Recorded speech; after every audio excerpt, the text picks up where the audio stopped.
Good morning, good morning. Good morning. You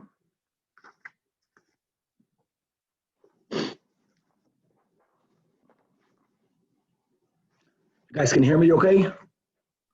Yes. Yes, Rabbi. Baruch Hashem. Baruch Hashem.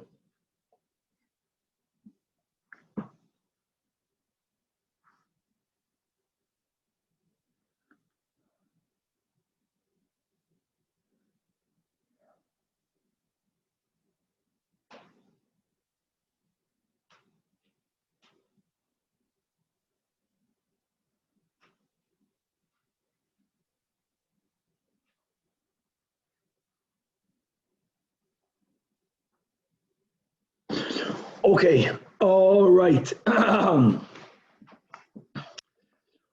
With the help of Hashem, we are learning ERUVIN Daf Samach Beis. Just to clarify, before we give the introduction to today's Daf, that when we concluded in the Mishnah, and Daf Samach Aleph Amid Beis, Rabbi Yehuda had a different version of the story. We are introducing the fundamentals of how to be ma'arev a chatzir. So aside of the obvious option of everyone participating with food, and we're going to learn a lot more details about it and placing the food in one's apartment, everyone now is merged into one, let's say, corporation. What happens if one member, even only one member of that chatzir, doesn't participate in this Eruv Chatzeris? So he will ruin it for everyone, unless there is another instrument that could be done even on Shabbos, but only done by a Jew, known as Bitul Rishus. Again, details we'll learn later, but just to be familiarized with the terms. So that one that was not ma'arev, he's going to relinquish his rights, so he's no longer there. He's like a guest. Well, so what? If a guest comes to your house, he doesn't ruin the Eruv Chatzeris, and that takes away the problem that he was not ma'arev. Now, a goy cannot be ma'arev by participating with bread. A goy cannot be mevatel his rishus halachically, but there is another tool that has to be used if a goy lives in that chatzir, and that is called schiras rishus, that we will rent. We're going to learn in this daf already touching what pshat rent, how much of a rental does it really have to be. We're going to rent his rights in this chatzir. Now, the Mishnah spoke about a case where there was a tzeduki living in the same complex as Yidden that believe in Torah Shebaal Peh. The problem with the tzeduki is, well, there's two versions. Problem number one is that first of all, he could participate. He's a Jew, but he won't participate because he doesn't believe in it. Narvas, then, you can appeal to him to be mavatal the rishus. So the first version in the Mishnah is that when he declares that I am relinquishing my rights, it's a valid declaration. Elama, he can be mavatal his relinquishment. The last version in the Mishnah is that since a tzeduki is able to be mavatal his relinquishment, that means that his relinquishment lechatchila is bechlal not a relinquishment. So just reading again the last words in the Mishnah, that Rabbi Yehuda says that my father told me right away, maharu va'asu tzorchechem b'mavui. Rashi says, before it gets dark. It's not pshat that the relinquishment is valid, and if later at a certain point, this tzeduki is going to start using his chatzir again, demonstrating that he's nullifying his relinquishment. It's not only that it's going to take away his bitul rishus mikano lahaba. It's not even pshat that it's going to take it away lemafreya. The fact that he's able to be mevatel his relinquishment means that it's lechatchila not a relinquishment. Okay, so that was the nuance. We're going to get back all to this in the Gemara. Really, the Mishnah began with one Jew living with one guy, that we have a machlekes between the Tanach in the Mishnah. And as we will see in today's daf, that the Tanach of our Mishnah is Rabbi Meir, that says, even if there's one guy and one yid, you have to do schiras rishus. If not, you may not carry from your apartment into the common area. However, the Tanach holds that if there's only one, I'm sorry, Rabbi Eliezer, that's a Tanach Rav Meir. Rabbi Eliezer ben Yaakov holds, no, that the whole need of doing schirus from a non-Jew is only if anyways there are two Yisraelim. They are obligated to make an Eruv with each other. And even if they made an Eruv with each other, Here is where we say, but there's also a third person or more. That is where you need to do. That's where you need to do schiras reshus.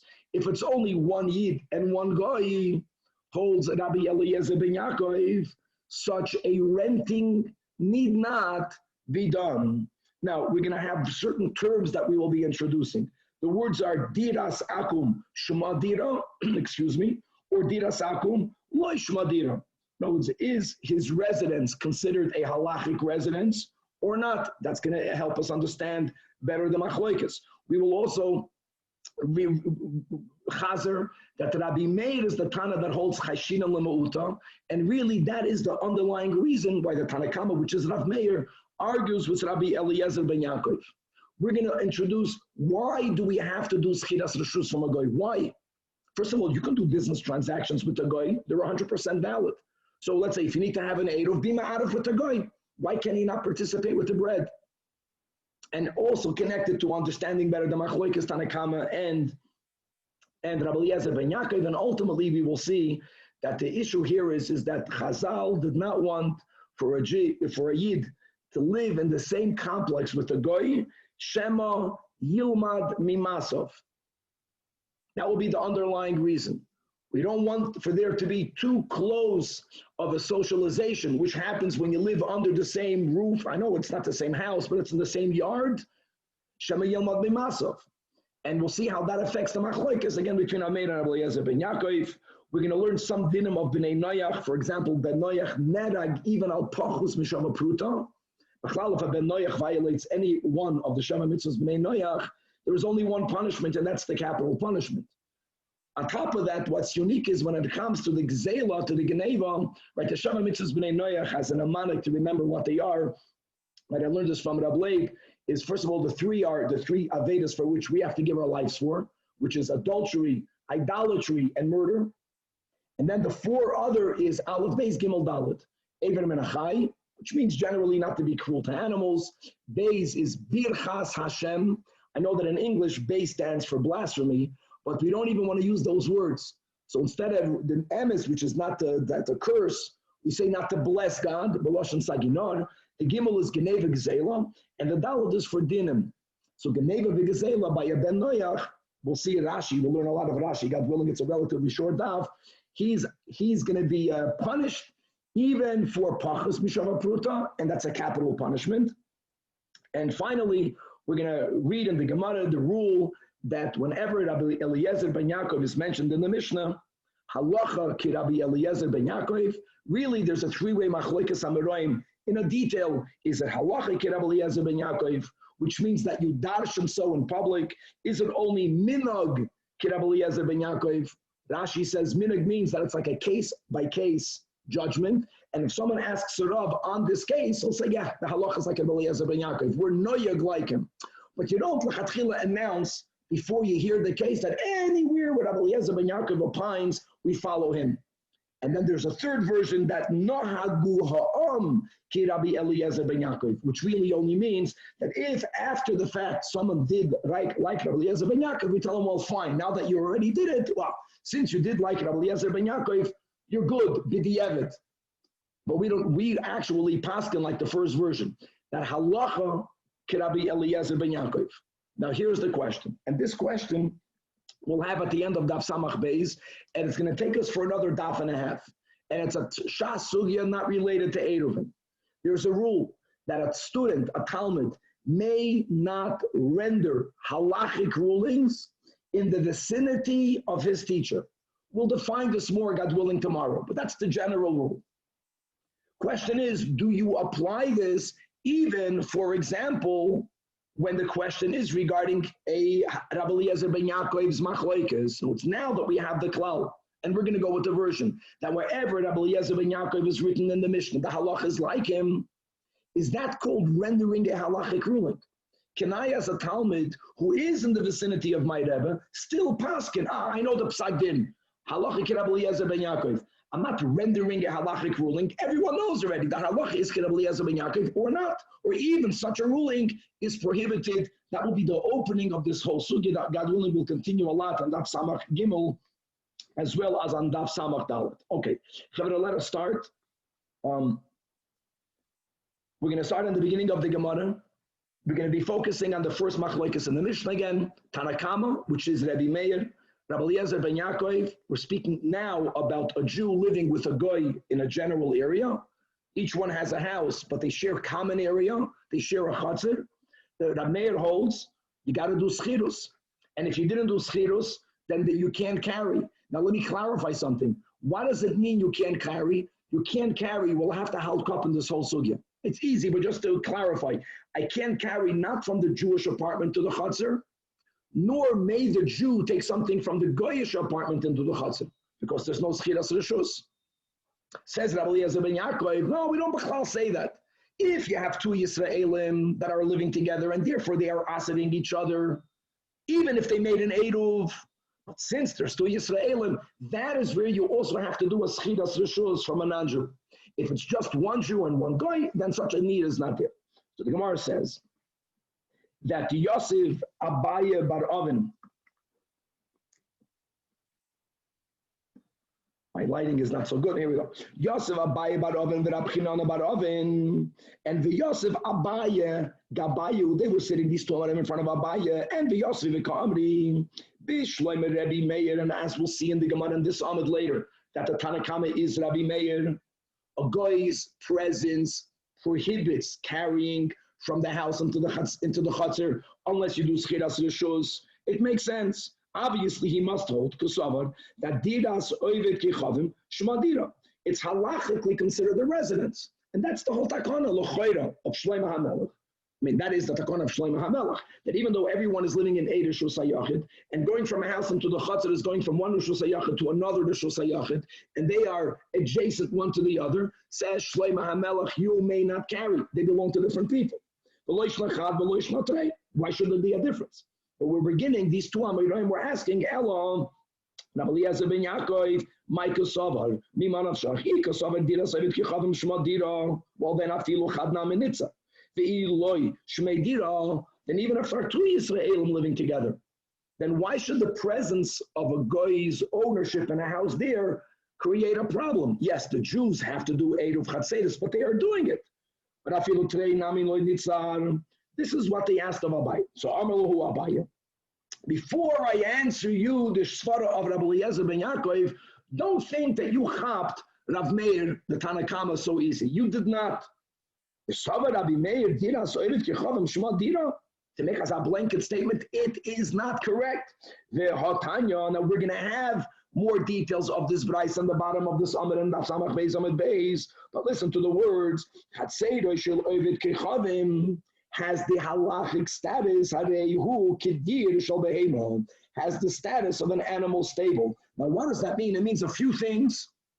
One of which we're going to learn right now, which is one detail that's shaykh to our sugya. We're going to look at the end of the fourth line from the top of the Amud. That means at the end of the wide lines in Rashi, going into the narrow lines. Zok Rashi, Harehu Kedir Shel Behema, meaning the Ein Loi Koyach Lesor. Now hold on, what does it mean? That a mayor holds that if a goy lives there, it's not considered a residence. So the Gemara says that first of all, V'Rav Meir Ka'amala, this is going to be said by Rabbi Meir, and clearly our Mishnah disagrees with it. Like in our Mishnah, even the presence of one house belonging to a guy does prohibit. So Rashi says that this detail, that's important. That if the guy owns a house, but he is not present for the Shabbos, then even though you did not do schiras rishus, no problem. His ownership doesn't ruin it for everyone else. Okay, and let's contrast that. Let's just finish Rashi the Yisrael.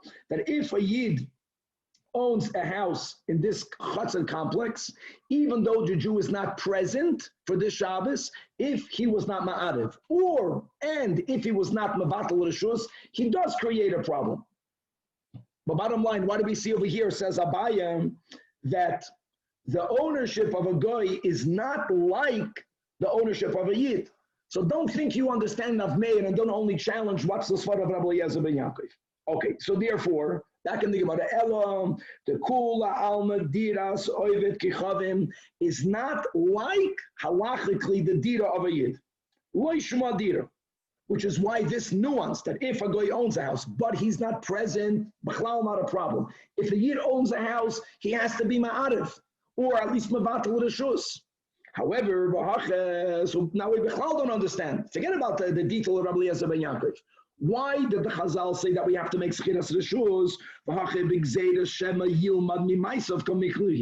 The issue is whether a guy will be living in this general area, whether Yidden will learn from his behavior.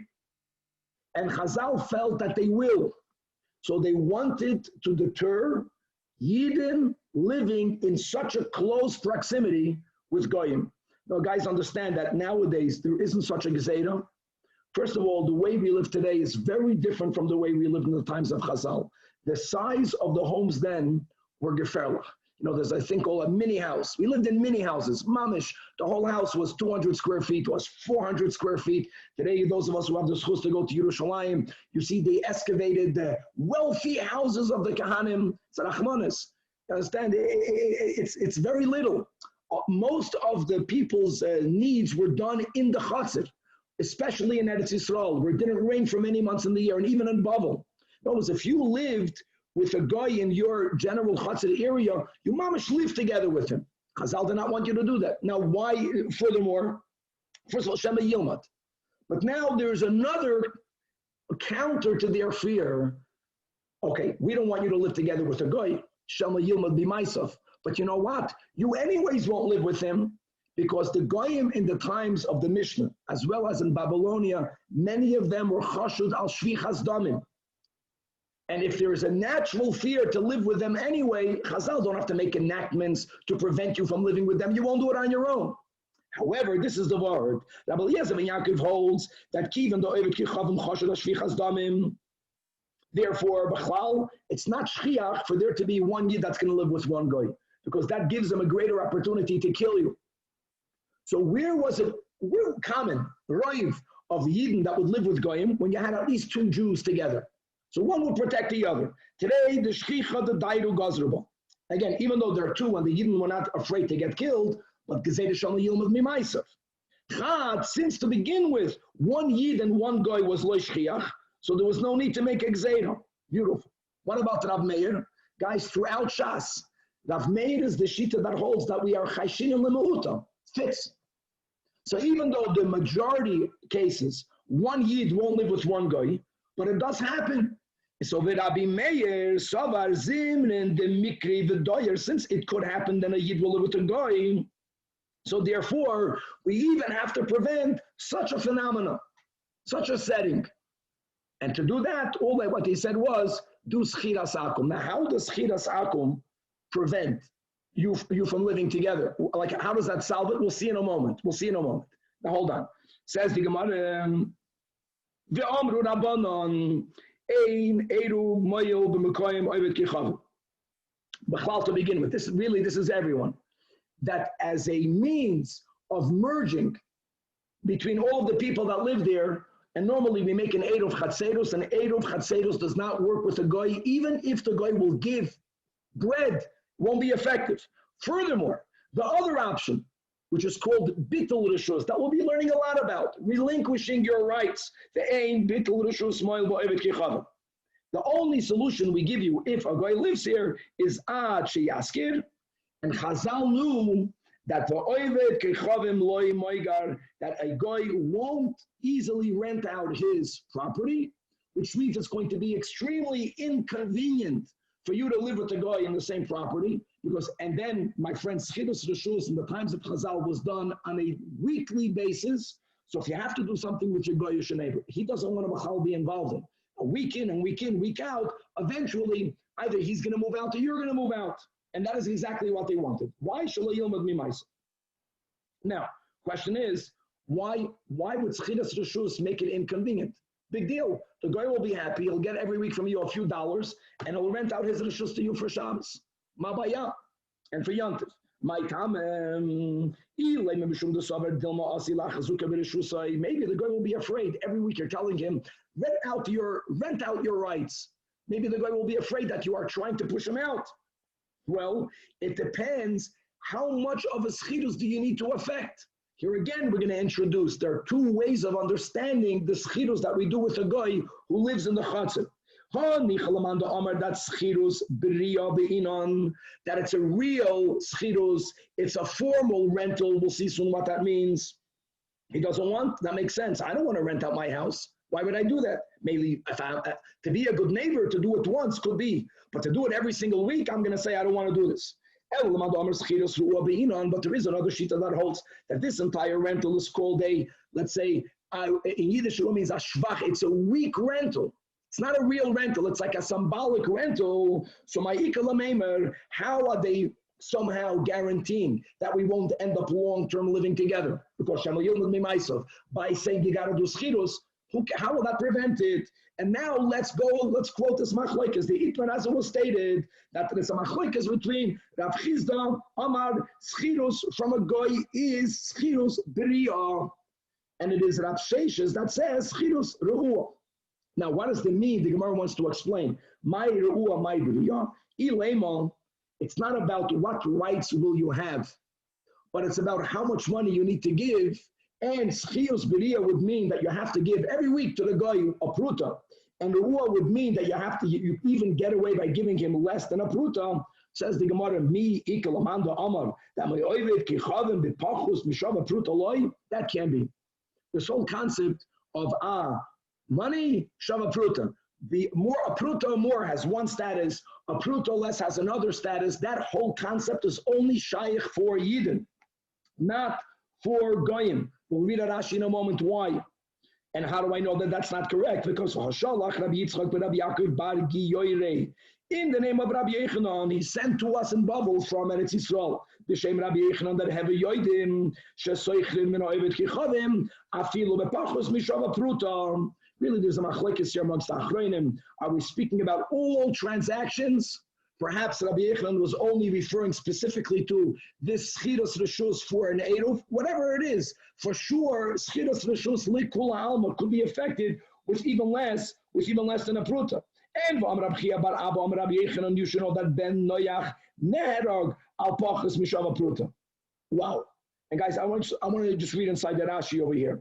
First of all, Rashi says, Tihi mizayan mitzvahs, as we learned in Dalad Mises and Sanhedrin.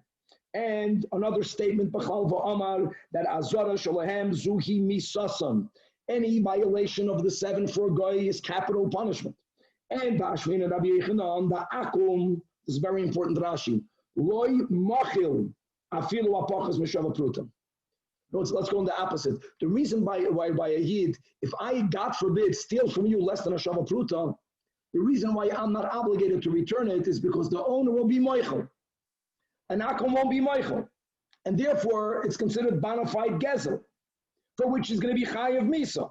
Furthermore, keep your finger on Rashi. Says the Gemara, Rabbi Yechanan, v'lo nitan lihi shavain by a goy. Now, literally, it means it's not subject to the law of return. What does that mean? Big machlekes. Let's read inside the Rashi.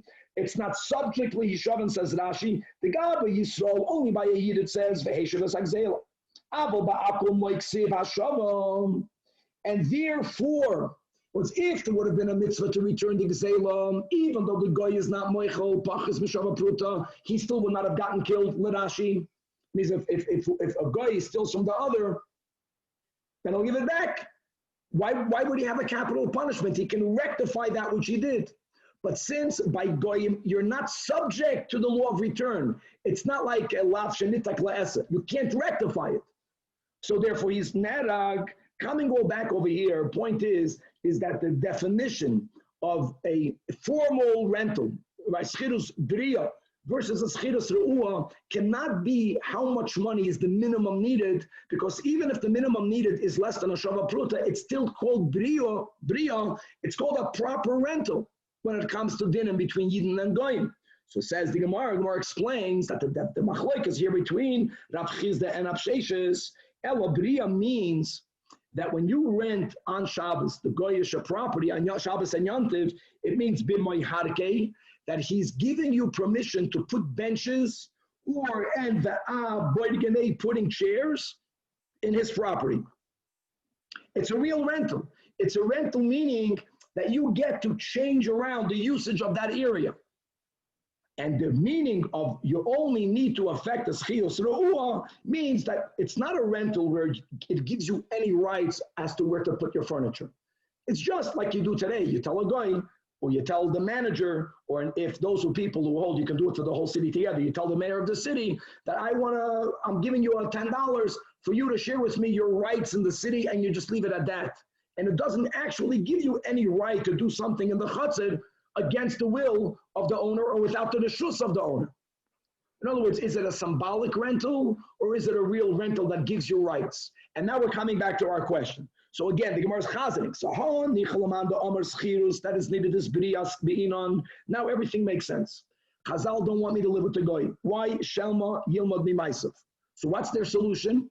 The solution is, you're living with a goy. Every week you got to do a schidus reshus. If not, you can't carry from your house to the chutzner. Okay, I'm willing to do it. The guy won't be willing to do it. Because why would the guy want to give me on a weekly basis rights to put my stuff in the chutzner against his will? No, he also is an owner here. But according to the Manda Amr, that the type of schirus that's needed is called a shiur re'uah. It's a week rental. It's a symbolic rental.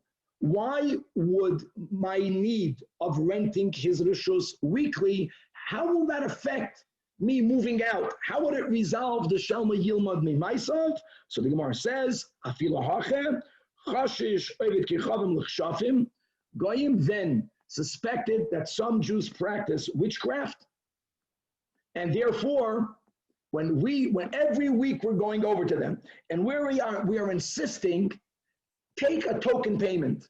Imagine someone does it to you, not once. Take this from me. So, why? I'm symbolically renting your property. He'll be afraid that you're trying to do kishuv with him, and he will not rent it out.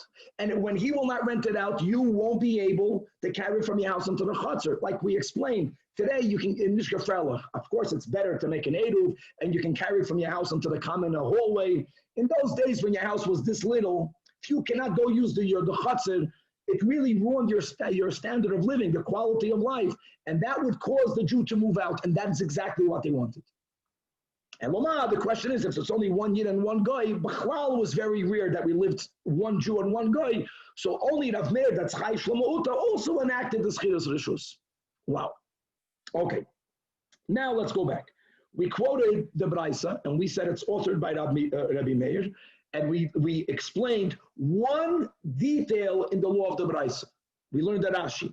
One detail, which is that if a Jew and a Goy, we live in the same duplex area, in the same condominium, but the guy is not present, that's the way we learned in the Rashi. So even though we did not do schiras reshus with that guy, since he's not present, then his dira has a status. What happens if in this condominium, there is a dira for animals? Doesn't affect.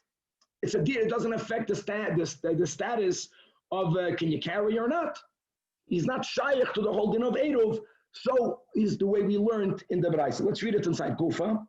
That chatzeiroi shel oived kechavim, harei hu kedir shel behema. But over here, we're going to read Rashi again, and we're going to learn a lot more details in Rashi, what this means. So Zakt Rashi, it's around 19, 20 lines from the bottom of the Amid, that Chatzeiroi Shel Akum, Af al Gav, Shestam Chatzeiroi Psuchin L'toichan Batan Harbe. Rashi actually learns a more general statement of the Braisa. And they're both, what we learned above is correct, and what we're learning now is the beginning point.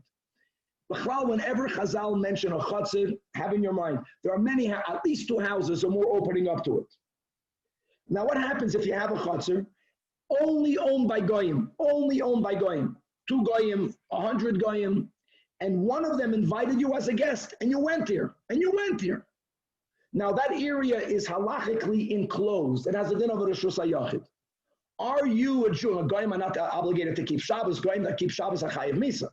But if I'm a Jewish guest in the home of a goy, am I allowed to carry from his home into the chutzner? That's the first din of the Braisa, Gavaldik. Why not? Tell you why not. Because the home that I'm in belongs only to my goy host, but then he has a goyish neighbor who also has rights in the same chutzner. Same concept. Once the chutzner belongs to a few owners, the home that I'm in only belongs to my host. Now again, this is not a mitzvah on the goy, but it's on a yid. If a yid is a guest in the house of a goy on Shabbos or on Yom Tov, can the Jew carry from the goyish home into the chutzner? That's the way Rashi understands the beginning of the Brais. And on that, the Brais is saying that chatzeder shalavet kichavim is like a dira shel behema, which means that we don't say since there are many owners. So since, and they're not shayach to making an eruv, there's no dinam of being ma'arav b'pas for goyim, so you can't carry. It was not said on them. That's the meaning. So says Rashi. Ein rishus akum chaluka lehei choshev rishus kol echad v'echad levadoi. Because, like we learned above, these are the real halachic words. The diras akum loy shma dira. It's not enough of a dira to individualize them, to separate them. And therefore, v'Yisrael, speaking about a guest. Again, if a Yid lives there, everything changes. We're speaking about a Jew, that's again. Yisrael she'einoi darimam shenichnas le'echad min abatim b'Shabbos muter lo hoitzi min abatim lo chatzer. Gavaldik. Okay, at least Rashi's clarifying.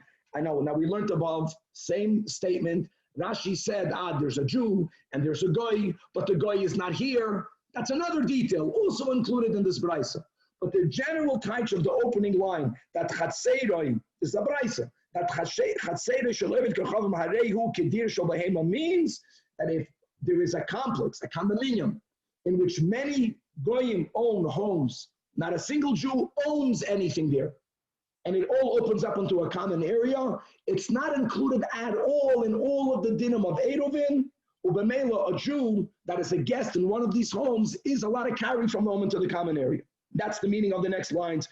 Umuter lahachnes ulohoitzi min achatzel abatim umin abatim lochatzer. But all of that is only if there's no single, not even one Jewish resident. But the im yesh sham Yisrael echad. Now oiser. Now he prohibits. Now hold on. This is clearly the Tanach of our Mishnah, which holds that even if it's only one Jew and one goy, there's a problem without schirus rishus. So, and by the way, divided Rab Meir, that's how we know that these are that the Tanach of our Mishnah is the shita of Rab Meir. Now let's read inside Rashi around 11 lines from the bottom. Very important. The im yesham Yisrael echad dar imahem oiser al kol Yisrael. Guys, halka. What is the Isser now? That a Yid cannot carry from the goyish house into the chutzner. We began the Braisa that if I'm a guest by my friend a goy. I'm a guest in his house. So I can carry from his house into the chutzner. If there is another one Jew only one Jew that lives in this complex, I cannot carry from the goyish home into the chutzner. Now, what about carrying from the Jewish home into the chutzner? We'll see it on the base. There it depends. Okay. Weiter. These are the words of Rav Meir. However, Rabbi Eliezer ben Yaakov Omer, as we learned in our Mishnah, no, you can't say that if it's only one Yid. If there's only one Yid there, you still don't have a problem. The problem is only if there's two Jews there. Right?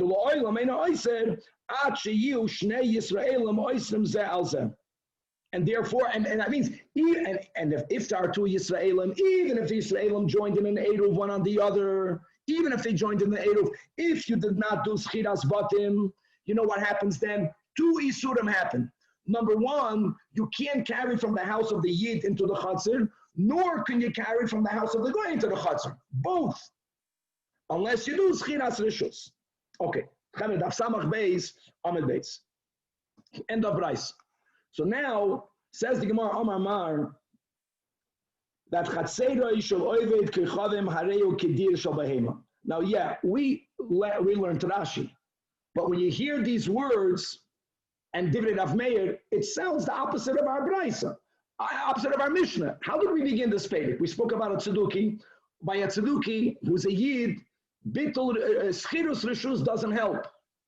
By a Jew, even if the Jew is a Tzeduki, so he's not Moida Be'eruv, so he was not participating in, you can still do the other instrument only for Yidden known as relinquishment, Bittul Rishus, but we're not focusing on that. The Mishnah in the beginning also spoke about an akum. So asks the Gemara, Tanan, we learned in the Mishnah that Hadarim Oivet Kechavim, the chatzir, harei zeh oiser olav. Now, if there's a yid and in the same general area there's a deer shel behema, there is absolutely no problem. There's absolutely no problem. Even though the deer shel behema belongs to someone else, doesn't matter. Doesn't matter. There's no one else living there. So how do you understand and reconcile? So the Gemara says like Hashan, that our Mishnah, Shitas Rabbi Meir, holds hard the Isay. If the guy is present, yes, then you may not carry, not from the house of the goyim to the chatzir, nor from the house of the Jew to the chatzir, if you did not do schiras rishus. The Braisa is speaking about the delay, say, where the guy is not there, and when the guy is not there, so then what? So let's take a step back. Number one, the Braisa is beginning that if all of the owners are goyim, even though there are many owners, one second. If there are many goyim there, l'may nafkamina, goyim are not mitzvah to keep Shabbos. I know that. But if there's a Jewish guest in one of the homes, the Jew can take from that home into the chatzor. Number one, if there, according to Rabbi Meir, there's even only one Jew that lives in this complex, right? This does not allow you to carry from the house of the goy. This does not allow you to carry from the house of the goy into the chatzor, even if the Jew is not present. Remember this nuance. If there's one Jew and one goy, or one Jew and a million goy, makes no difference. The presence of a Jew does not allow you to carry from the house of the goy in which you are a guest to the chatzor, if there wasn't schiros reshus, even if the Jew is not present. But now, if we're speaking about our case, if there's a Jew and a goy, and the goy is not present, if the guy is not present, so now you can carry from the house of the Jew into the chatzir. The Jew's presence or not has zero effect. If he owns it, there was no bittul rishus, there's an isur in carrying. But the case of the Braisa again is when I'm in the house of the guy, no Jews there, I can carry from the house of the guy. If there is one Jew there, then his ownership asers on me to carry from the house of the goy. But that's for me carrying from the house of the goy into the chatzir. But if I'm in the Jewish house, then I say it depends. If the goy is present, that's the Mishnah, then you can't carry from the house of the Jew into the chatzir because you did not do schiras reshus. But if I'm in the Jewish home and I want to carry from the Jewish home into the chatzir, and the goy is not present, here is where I am allowed to carry. And that's the meaning also of that these words, that it's Kedir Shalem. Now the question is, why is that? Rabbi, yes. In all these cases, when you say the house of the Jew, the house of the guy, so I understand when the guy is there, when the guy is not there. In the case of the Jew, we're saying, does it matter if the Jew is there or not? I mean, you're the Jew. Very good. Good. The Jewish presence has no effect when we are focusing whether I can carry from the house of the goy into the chatzor or not. If he owns something there, then he asers. But if I'm focusing, if I'm in the house of the Jew and I want to carry outside, and there was no schiras reshus, that is what the Gemara is saying. That's where there's an afkamina. Oh, if the guy is present, then you may not. If the guy is not present, the guy is b'delay say, that is where we say, diras akum is kedir shel behema, and you can carry from the house of the Jew into the chatzir. And on that, the Gemara is asking, umay kosavar, mimanavshach, I kosavar dira b'loy ba'olam shema dira, then afilo evet kechavim namenitza. Present or not, same thing. He owns a house here. I should never be allowed to carry from the house of the Jew into the chatzir, just like Danny in the reverse, right? If I'm in the house of the goy and I want to carry from the house of the goy into the chatzir, I may never, if a Jew owns something there, doesn't make a difference whether he's there or not, because shmadira, there's another owner here in the chatzir. So if the guy has the same status, so the same thing should be in the reverse. That if I'm in the Jewish home and I want to carry from the Jewish home into the chatzir, the guy owns something here, there was no schirus, you can't. The ikasava dira b'loy ba'al. One second. Dira b'loy ba'al means does he have to be there? Does you have to be there? If your presence there doesn't change the status. So if dira b'loy ba'alim shemay dira, which is what Ratak is saying regarding Jewish ownership, that the Yid owns it, therefore you can never carry from the house of the Goy into the Chatzir. So why not in reverse also? If the Goy is present or not, you should never be allowed to carry from the house of the Jew into the Chatzir. Which is why we're saying that even though a Goy owns a house, or many Goyim own houses, if they're not present, then now they're not called Ba'alim. So, Afil Yisrael Nami, then even if the Jew, then if the Jew is not present, you should also be allowed to carry Gavaldik. Answers the Gemara, Kosovar, this is all the Tanach of Meir, that Dira B'loy Ba'alim Loy Shma Dira, which explains that if I'm in the Jewish home and the guy is not present, I can carry, even though there was no Schirus Rishus, because he is not present. Now he's not an owner. There's only a Jew. However, the Yisrael, let's go further, the Chi'isei Asur, when the Jew is present, right? When the Jew is present, I'm speaking about a Jew and a Goy, then Avada, you cannot carry from the house, from any of the houses into the Chatzar. Not from the house of the Jew into the Chatzar, not from the house of the Jew. So Hazal said that even when the Jew is not present, you still have Exera. And therefore you may not carry, like we said, from the house of the Goy into the Chatzar. That's the word. Even when the Goy is present, what did we learn today? The Iker Takon of Eruv never went on Goyim. I don't care if there's a Goyish owner. Even if a Goy is here, the Chi'isei, the only reason why I need to do Schirus Rishus, you can't even do an Eruv. You cannot do an Eruv with him. It's all about Shema Yom myself. So it's not in the same category. This is not originating in Takana Shlema HaMelech. So here we can be a lot more lenient. And we can say, Ezechai, if he's present, then you can't carry from the house of the Jew into the Chatzar. But if he's not present, Kilese, then you are allowed to carry from the house of the Jew into the Chatzar. Take the amount of Kilese. Are you telling me then Loy Asar?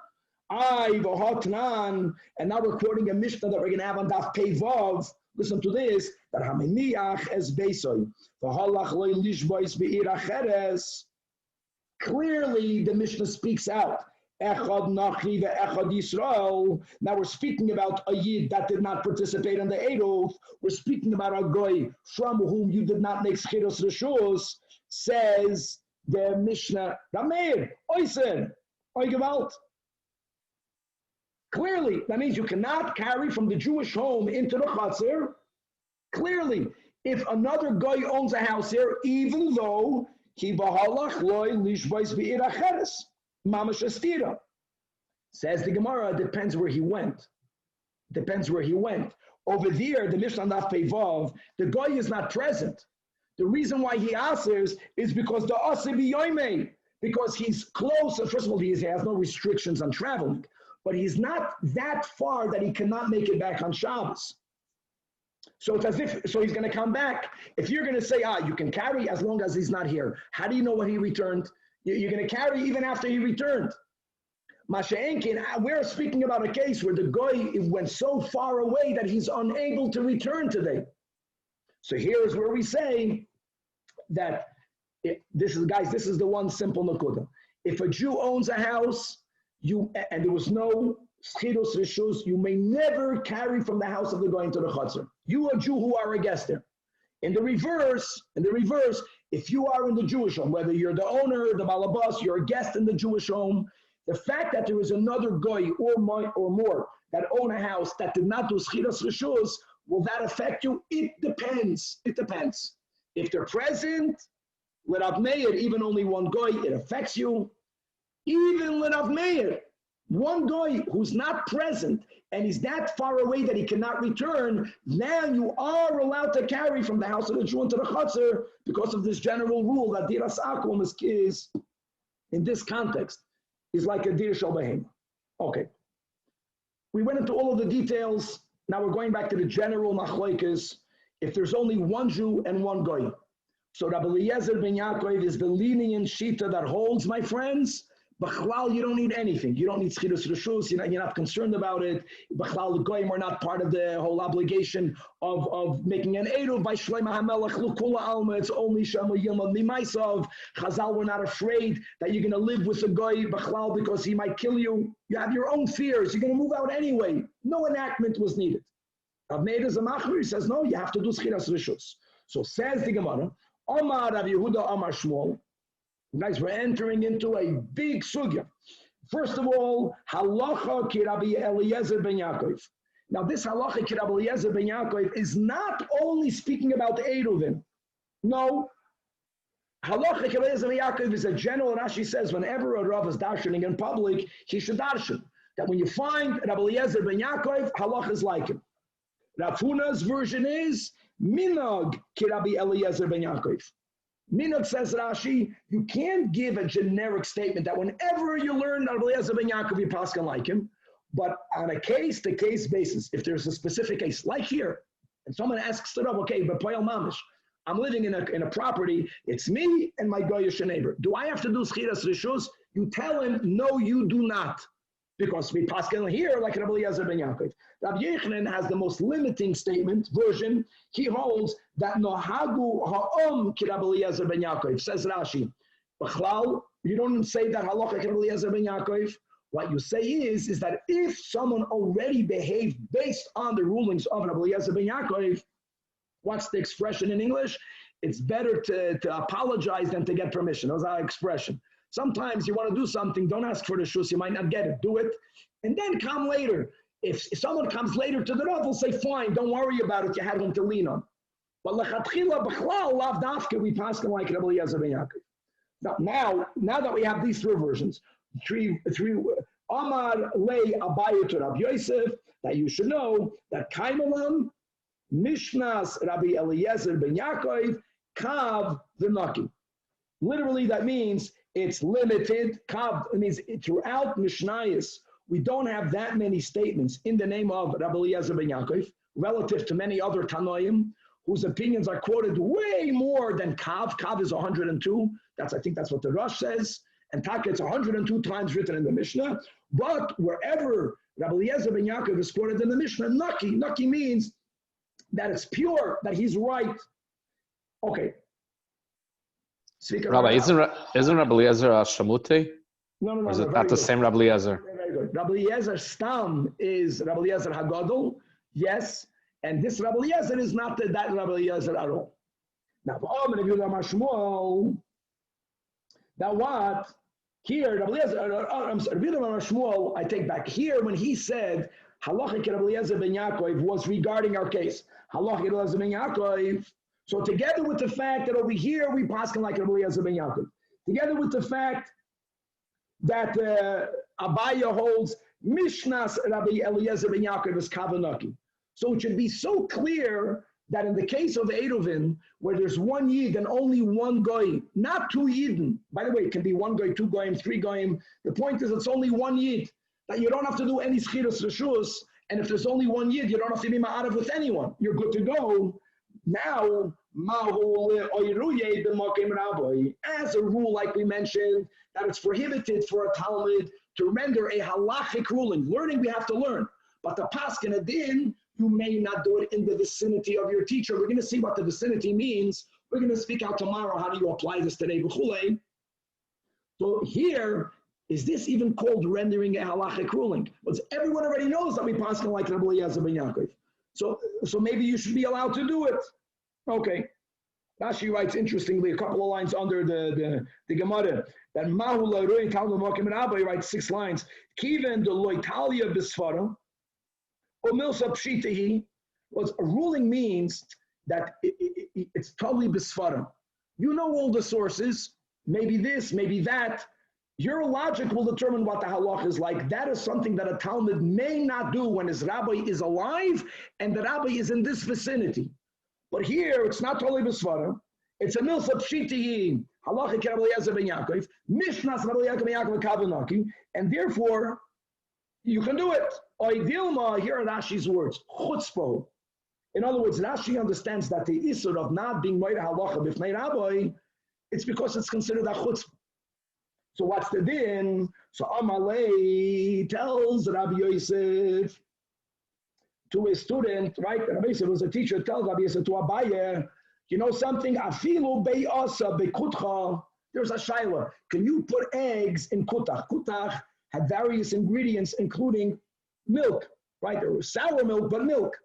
An egg maybe has a din of fleishiks.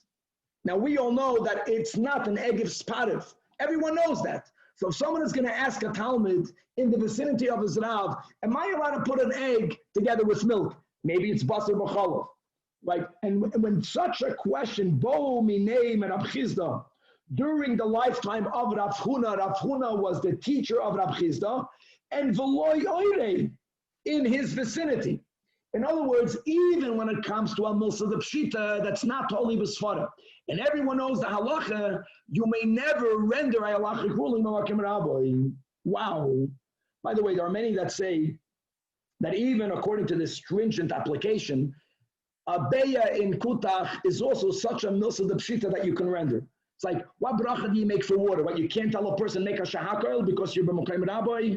And really the shaila there was that the egg was inside the chicken when you shechted the chicken. There was some shaila here. Well, when the egg is yoytz la'avir oilam, avada, we know that it's not basar. But if it's inside the chicken, maybe there it's considered fleishiks. Here also, everyone knew that it's not, but there was some tzat shaila here. Let's go a few more lines over here. Okay, something similar.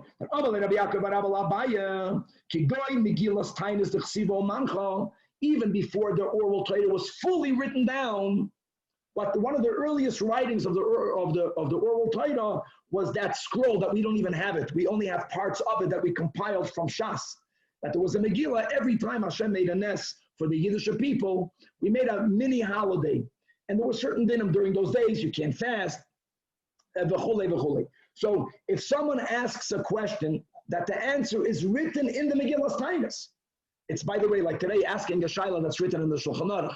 You're not being moira, you're not paskening, you're just reading what it says in the Shulchan Aruch. So now, now that Abaye got the answer from his teacher Rabbi Yosef, Abaye said the same chumrah. Amalei hachi amar Rabbi Yosef that afilu be'asa be'kutcha during the lifetime of Rav Huna. So even if something is so clear that it's written in Megillas Tainus, you, Talmud, don't paskin in the vicinity of your teacher, but now it's in the vicinity of your teacher. So now let's begin to limit it. Let's just begin. Says the Amar Rav Chizda, as we just learned, was a Talmud of Rav Huna. Yes, Oirei bekafrei, he paskined in the city of Kafrei during the lifetime of Rav Huna. How is he allowed to paskin? His guys, before you look inside the Rashi in the bottom of the Amid, Kafrei Sheimakim, Beloy Haya B'Kaimai Shal Rav Huna. It's good to know the geography. Where was Rav Huna Rav? Says Rashi, U'Mekaimai of Rav Huna was in Pumpadisa. Even though they were both in the big Babylonia, but here Rav Chizda felt that it's not Ba'asrei the Rabbi. So he did paskin. Similarly, one more line on the top, that Rav Hamnuna, who was the, not Rav Hamnuna Sava, Rav Hamnuna, who was the Talmud of Rav Chizda. Rav Hamnuna paskin dinim in the area called Charta da Argeis, even during the life of Rav Chizda, because Rav Chizda did not live there. So that's where we're going to leave off, and again, we're going to really get into this whole sugya. The whole daf tomorrow deals with this. So the prohibition, number one, we learned today, is very strong, even if it's an obvious psadin. Halacha Rabbi ZAJAC ben Yaakov, beyasa bekutcha, don't paskin, but that's only in the vicinity of your Rav. If you are no longer in the vicinity of your Rav, then even b'chayav of your Rebbe, then you could paskin, God willing, to be continued. Guys, this is a very important thing. Rabbi, I'm still not understanding who's the question over here regarding Rabbi ZAJAC ben Yaakov? Who's in question over here that he was Meir Bifnei Rabbi? Okay, who are we talking about over here? No one asked the question. But what Abaya wanted to know from Rabbi Yosef is that now that we had all these versions regarding, first of all, we had in the name of Shmuel, right? Shmuel, that halachic Rabbi Eliezer ben Yaakov. Then we had another general statement that Mishnah Rabbi Eliezer ben Yaakov Kavanachi. Okay. In other words, once we established that it's not only here in our Mishnah in ERUVIN that if one Jew lives with one guy, you're good to go. You don't have to do anything. There's no need for schiras reshus. It's not just here. It's a bigger rule that Mishnah Rabbi Eliezer ben Yaakov Kavanachi. So now the question is, if someone were to ask Abaya in the vicinity of Rabbi Yosef, I have one goyish neighbor. Can I carry to the chutzner? Do I need to do schirus? Abaya wanted to know basically from Rabbi Yosef, can I say you don't need to do it? You're not allowed to paskin in the vicinity of your Rebbe, but this, come on, this is not called psak din. Everyone knows already that the halacha is like Rabbi Eliezer ben Yaakov. It's established precedent. It's an established, thank you. It's an established precedent. And it's better. It's not just an established precedent, Tzvika. I think that any established precedent that is bigger than the specific question. It's a klal that wherever Rabbi Eliezer ben Yaakov says a sheet in the Mishnah, we paskin like him. So can I paskin? So Rabbi Yosef tells him, no, you may not. You can teach these dinim, but if someone comes with a halacha l'maisa question, send them to me, to Rabbi Yosef. By the way, I thought Rav Huna lived in Surah. That's why. Why does Rashi say he lives in Pampadisa? So Rav Huna, to my understanding, only Rav Huna moved to Surah only after he became the Rosh Yeshiva there. But he was a Talmud of Rav, and Rav was in Surah, and he took over from Rav. So how was he in Pampadisa? I don't understand that. So I think, Danny, I have to check it up. I remember this from my teacher, Mamash and Cheder. There's Rav Hamnuna Sava. I think I'm correct. If I'm wrong, my Rebbe knew this very good. Rav Hamnuna Sava was really the Rosh Yeshiva that took over after the passing of Rav. And right. Remember, and I think it was then that Rav Huna moved away. It was one of these stories of Rebbe's that I don't want to be a Rebbe. Well, I think it was the Rebbe. No, Rav Yehuda was the one that moved away. That if you're not becoming Rebbe, I'm moving away. Something like that. Mamish, these things happen the whole time. It's good to Google this to find out these pratim, because the Rav Hamnuna, that was a Talmud of Rav Chizda, was many years later. Many years later. Right. You know what we apply this today? We'll stop with this. We got to run. We apply this today by being Mesader Kedushin. We don't apply this that much by Moira Halacha B'fnei Rabbi because everything was pasked already and everything is written already. But here you see that it's not so simple for a person to be Mesader Kedushin in the vicinity of his rabbi. Not so. These are these dinim. It's called a chutzpah. Go to Koren Heights and be Mesader Kedushin. See what happens to you. All right.